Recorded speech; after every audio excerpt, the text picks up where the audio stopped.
honored to be here in India, and I want to thank the Observer Research Foundation for inviting me, and of course the government of India.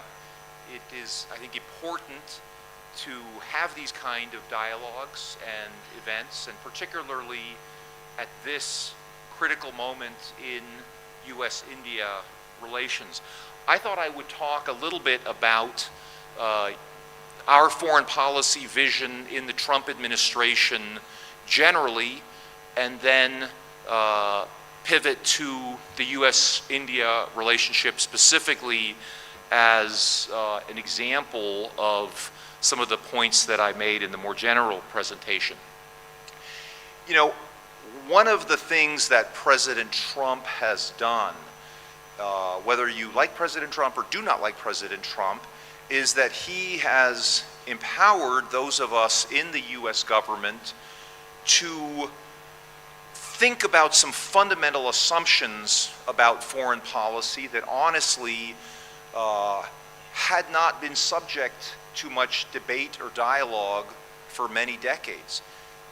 If you think about it, the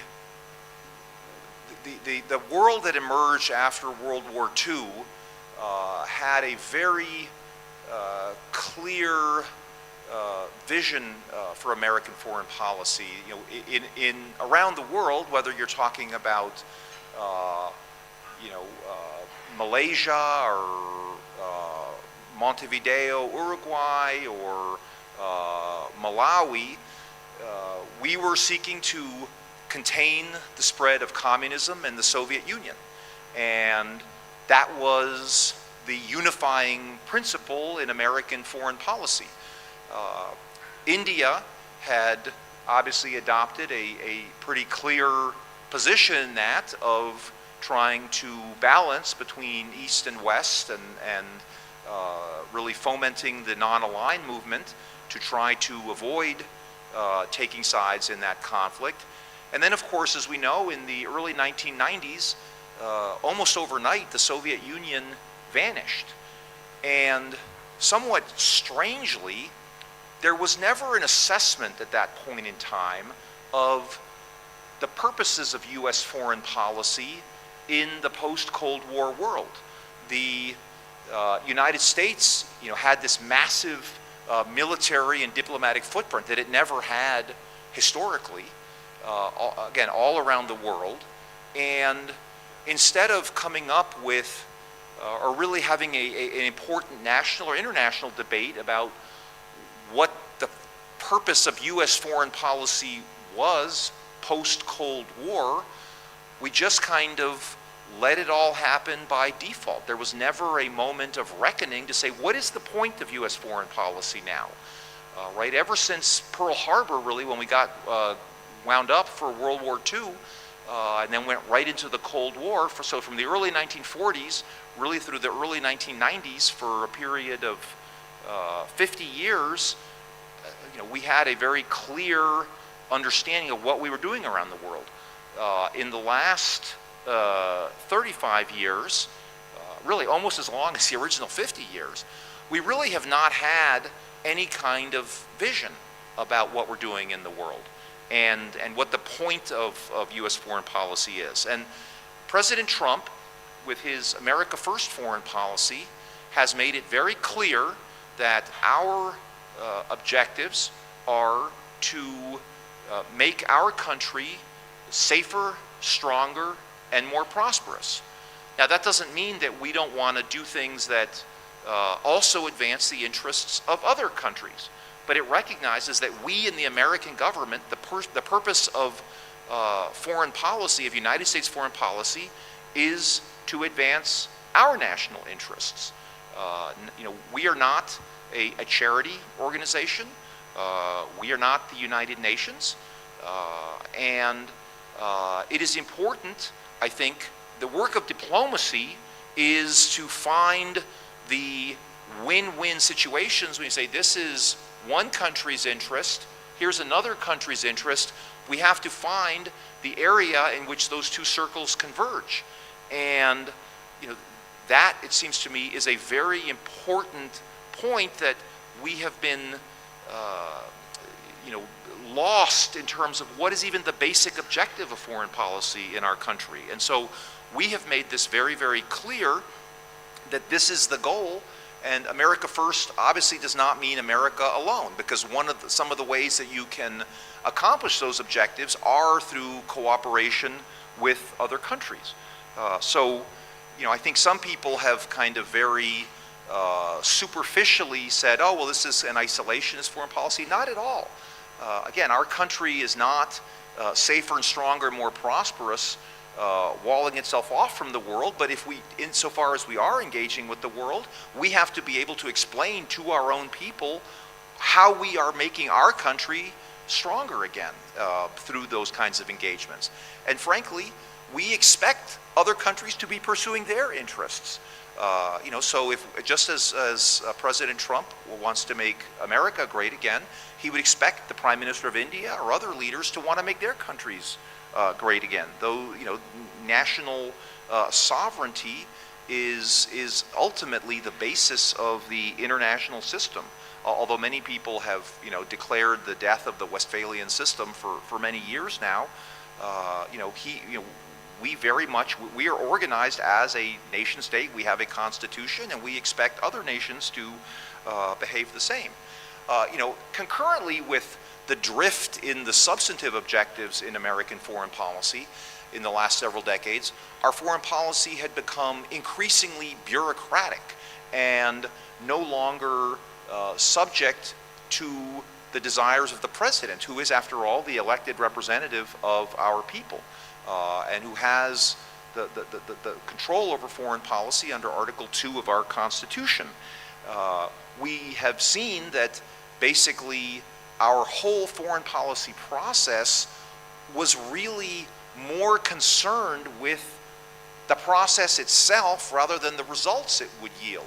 And so we had for many years, high-level dialogues and summits, and everybody would give themselves awards and say how great it was and congratulate each other, without actually looking to how are we serving the interests of our people. Ultimately, we have to be able to go to our people and say, this is what our foreign policy has achieved for you.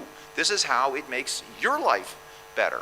And frankly, this is not something that President Trump came up with on his own. This is what, frankly, goes back to the earliest days of our country. If you read what the founders of our country wrote about foreign policy, they talked primarily about the importance of commercial intercourse with other countries and how that was important to foment our own prosperity.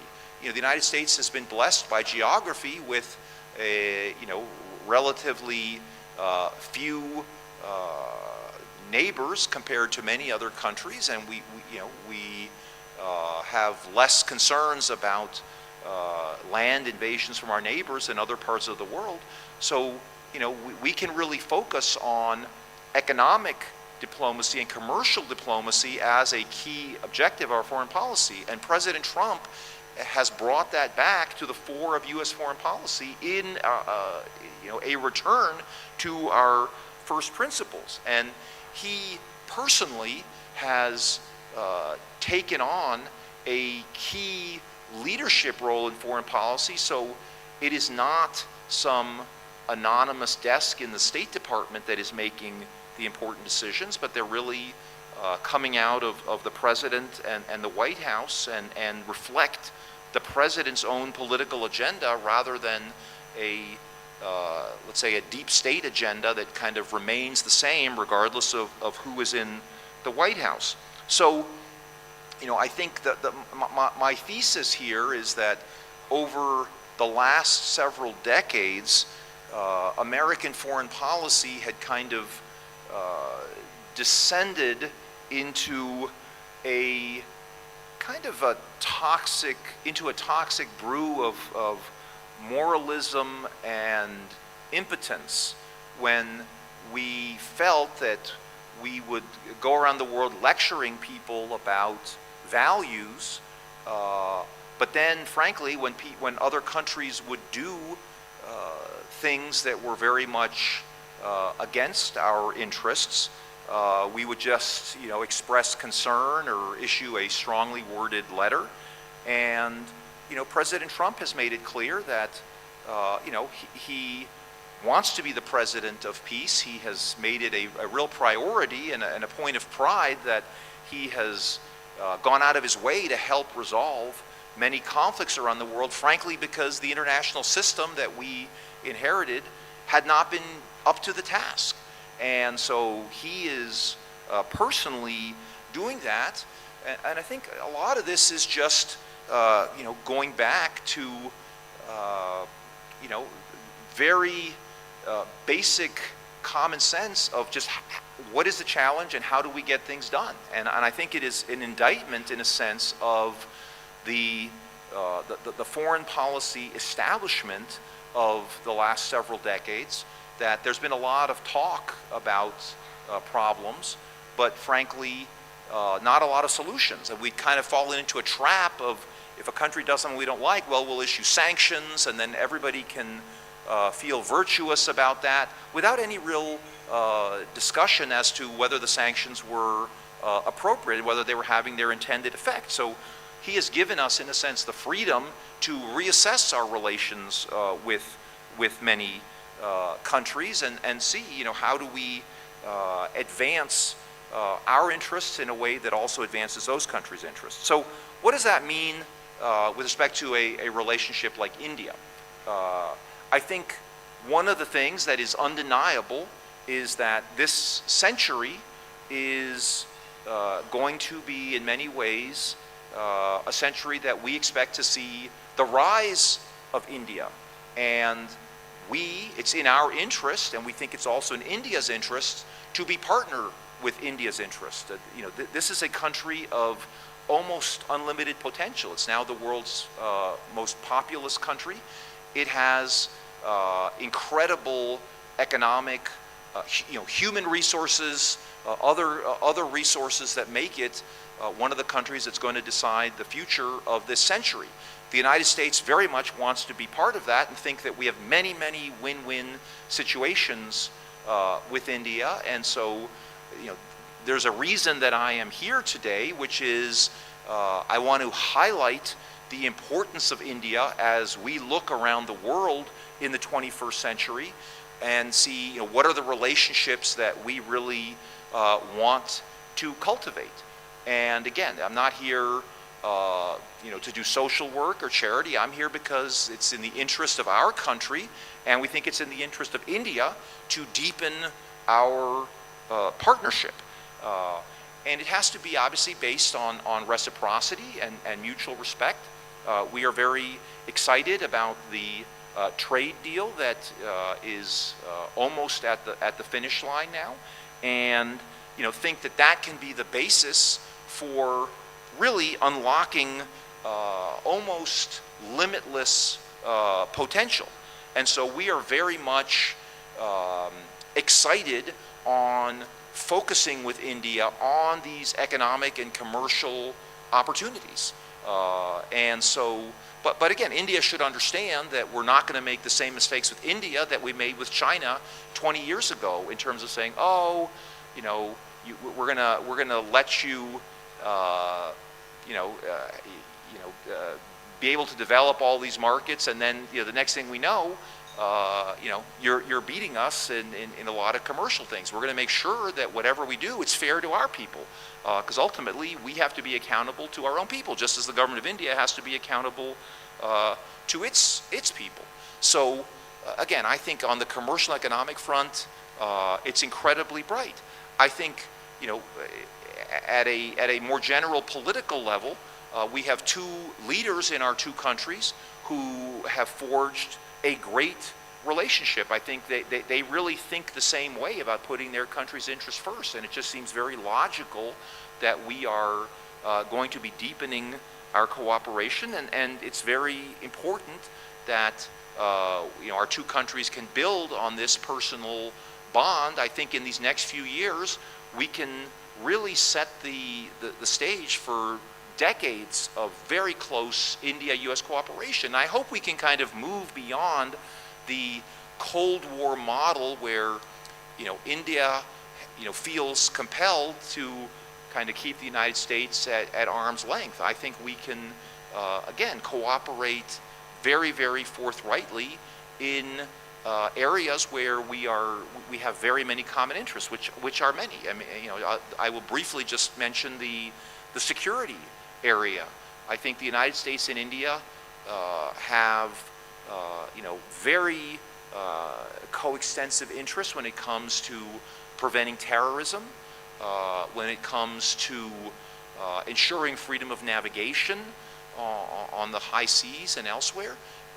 And so I think that we are seeing some changes in the U.S.-India relationship, cooperation in defense and other areas that I think would have been impossible some years ago.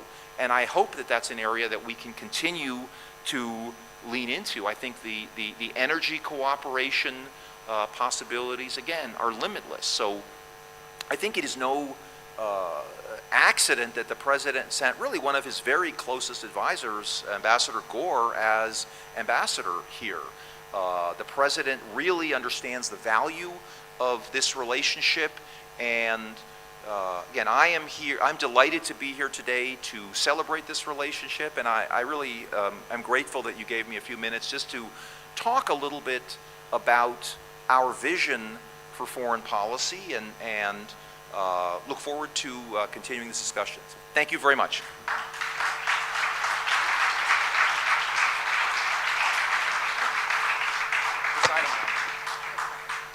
Let me invite on stage our moderator for the conversation with Deputy Secretary Landau, Dr. Sameer Saran, President, Observer Research Foundation. Dr. Saran, over to you. Thank you, Deputy Secretary, and Chris, thank you for that address. Lots to unpack, but we have limited time, so I'm going to keep it to 3 or 4 questions, maybe just to ask you something that's been on top of our minds.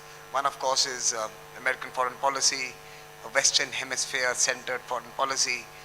How do some other regions fall into place? For example, Europe, Indo-Pacific, the Indian Ocean, and India itself. And I think you mentioned about India. But generally, as you sweep the world map, how do regions fall into your assessment? Thank you for that question. And I think we are rethinking a lot of assumptions that have gone, I think, unconsidered for too long. For too long, a lot of people in the United States thought, well, what is foreign policy really about? It's about, relations with London, Paris, Berlin, Moscow. That was the paradigm for much of the Cold War world, and everything else was ancillary to that.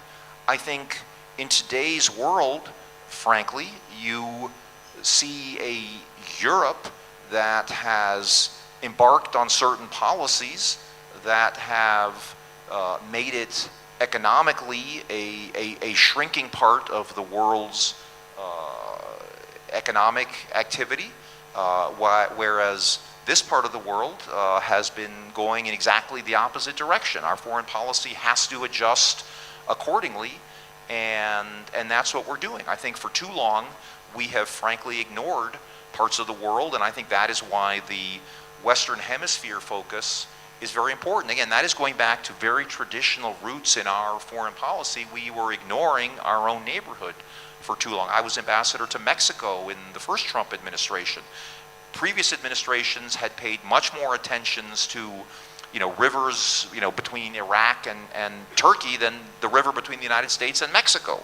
And so we are now very focused on events in our hemisphere, which is as it should be. So one would expect. But that does not mean that we are ignoring other parts of the world. I think you mentioned the Indo-Pacific. Again, the United States is a Pacific nation. One of our states, Hawaii, is in the middle of the Pacific Ocean. I am coming here to India directly from a summit we held with Pacific Island leaders in Honolulu, and then I visited Fiji, Tonga, and Samoa before coming here. So in my job as Deputy Secretary of State, I have been to Port Moresby, to Apia, to Nuku'alofa. I'm delighted to be here in New Delhi. I haven't been to London or Paris or Rome. And I think it is important to underscore that, the United States is very much attuned to parts of the world that have been ignored for too long. And again, I think the Indian Ocean, this part of the world, is absolutely becoming the center of gravity internationally. And again, it's no accident that I'm here today with you. Excellent. I mean, that's a pretty large Western Hemisphere. If we are going to be part of your core priority, which we want to be, by the way, and I think it's absolutely right to focus on the neighborhood. India has its own neighborhood first policy, and most countries focus there. So let me move to the second question, and that's important for us. We have incidents in the Indian Ocean. We have the unrest in the GCC and the wider Gulf. And I know I'm not going to ask you about operational and specific incidents, but the question is this: with 11 million Indian diaspora in this part of the world, with our waters being implicated in a conflict that is unfolding, is it fair to ask you what is the end game? How do we see this resolve it? What is America thinking about this particular situation? Look, I think the end game is a Middle East that is not a threat to other parts of the world. And since I was a teenager, I was 15 years old when the Shah was overthrown, and since then, Iran has been in a death to America setting. And we in this administration did not start out seeking to reach this state of affairs. We tried very, very hard to explain our red line, which is no development of a nuclear weapon. I mean, could you imagine what a threat to the world it would be to have an Iran that basically was able to blackmail the world with a nuclear device? Again, some past governments, I think you can go back and see, how did it come that North Korea was allowed to develop a nuclear device? And did nobody think that was a suboptimal thing for regional stability or world peace? And I think, we tried very hard to, talk sense into the Iranians to say, this is our red line. And ultimately, we concluded that was not going to work. So, these are unsettled days right now. But, I think the truth is, this part of the world has been quite unsettled for quite a long time. And if you look at the roots of a lot of this, they can be traced back to Tehran. So, we will see how this plays out. But again, I think it is critical to underscore that ultimately the Iranian people have to decide who their leadership is going to be. And I hope that the United States and India and other countries can work together to help foster a transition that will allow that critical part of the world, which has many Indians and many people in the United States, to reach a new normal, because it hasn't been normal for a very long time now. Look, Mr. Secretary, we get it, right? We have folks from our part of the world who are being attacked there, right? They are facing these threats. So it's an everyday story at many Indian homes right now. It's personal. ORF itself has a ORF Middle East in Dubai, and I have 21 colleagues who send me messages and stories. So we get it. But if that region is going to be unsettled for a while, and like you mentioned, that India has an economic journey to undertake, we need energy and fuel as well. Many in India say that Russia would be a fair deal. That when you have one part of the world with so much energy which is not going to be able to sustain it for a certain thing, we should be thinking about alternate sources. Well, I hope you are thinking of alternate sources, and I can't think of a better alternate source than the United States of America. We are an energy-rich country. We want to cooperate with you, that is one of the areas where we can cooperate. Obviously, there's long-term and short-term issues here, and we will work with you to make sure that your energy needs are met in the short term as well as the long term.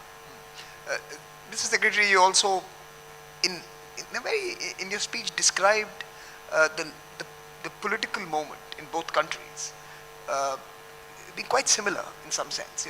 Like America first, India first model, different grammars and different vocabularies, but very similar in their intent. Two leaders who have a great relationship, but two strong leaders and popular leaders at home. What are the potential plans that can emerge if this partnership was to shed the 20th century legacies and create a 21st century model? In fact, Mr. Secretary, I work with some of my colleagues in the US, and I always say that America and India have to get used to the fact that for the first time in the 2030s, there will be two $10 trillion economies and more having to partner together. America has never done this before. We have, of course, never done this. Look, I think that's a critical question. I think, you look at what are some of our two countries' strengths. Technology is a strength in both countries. And I think, what is going to drive progress? What is the 21st century going to look like? I feel like only now, we're a quarter of the way into the 21st century, but I feel like we're still kind of feeling our way. I think all of us have a sense that artificial intelligence is going to change everything. And I think, to me, it is incredibly significant that India signed on to our Pax Silica, or to the Pax Silica initiative, to make sure that those kind of technologies can be developed in a way that is mutually beneficial, that we have supply chains. India has an incredible STEM background. I mean, your human capital is amazing here. I mean, if you just look at the Indian diaspora in the United States, it is some of our most successful people in the United States. And I think we can build on that to cooperate on developing AI that benefits both our people, because it's very clear that whether we like it or not, that is going to be probably the key mover of this century. And we have to make sure that no other nation can monopolize supply chains and hold the rest of the world hostage to economic development. And so we are very, very eager to work with India and other partner nations to foster technological development, again, that is in both countries' interests. I mean, India should have amazing data centers, AI. We're already doing a lot together, and I think the ambassador was telling me that there are 700 American companies invested here, and he's nodding, so that means I'm right. And what's that? In Bangalore alone. In Bangalore alone. Okay, yeah. I thought that's so. There are incredible opportunities, and we want to build on that. Again, not every country has the potential. I go all around the world. I go to big countries, small countries, rich countries, poor countries. I think India is in a moment of great transition. I mean, it's very exciting for me, just as a human being and observer of the international stage, to see India kind of breaking free of some of the fetters that held its economic development back in the 20th century. Obviously, the people of India will determine their own course, but I think this is a country of almost limitless potential, and the United States wants to be part of that story, and we think it makes sense for India for us to be part of that story. So, I think that that's going to be a critical part of it. Obviously, another one you've already alluded to is energy.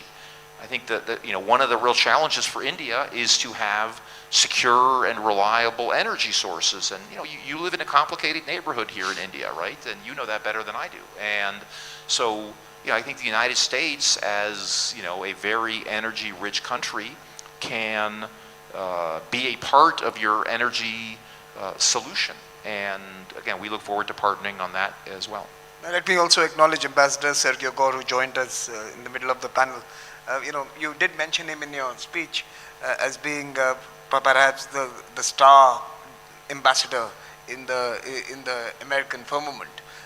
And you did mention that was in some ways the importance a manifestation of the importance on India. So let me give you a couple of points to think about and perhaps respond to. One, the human bridge has always been perhaps the most significant relationship between the two countries. It's the diaspora, but it's also the fondness of American people for Indian culture, right? It's been a really strong undergirding. How do we continue to nourish that? That's the first one. And the second is the university and education system, and something I spoke with the ambassador about as well. It has really created a common ethic, ethos, worldview because of the universities we inhabited. And what is your response? How does the Trump administration nourish the human bridge and the university linkages that have been so dramatically important?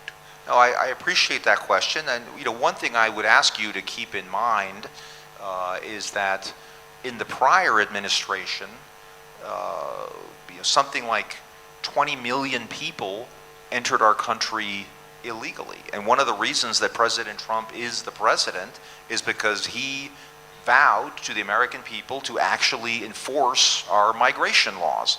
And so, we are putting into place measures to deter illegal migration, visa overstays, etc. And to me, this should be a no-brainer. I mean, whatever the appropriate level of legal migration should be, a sovereign country, we should all be able to agree that illegal migration should be deterred. Even Absolutely. People who purport to be in favor of migrants, again, I know this better than anybody as ambassador to Mexico.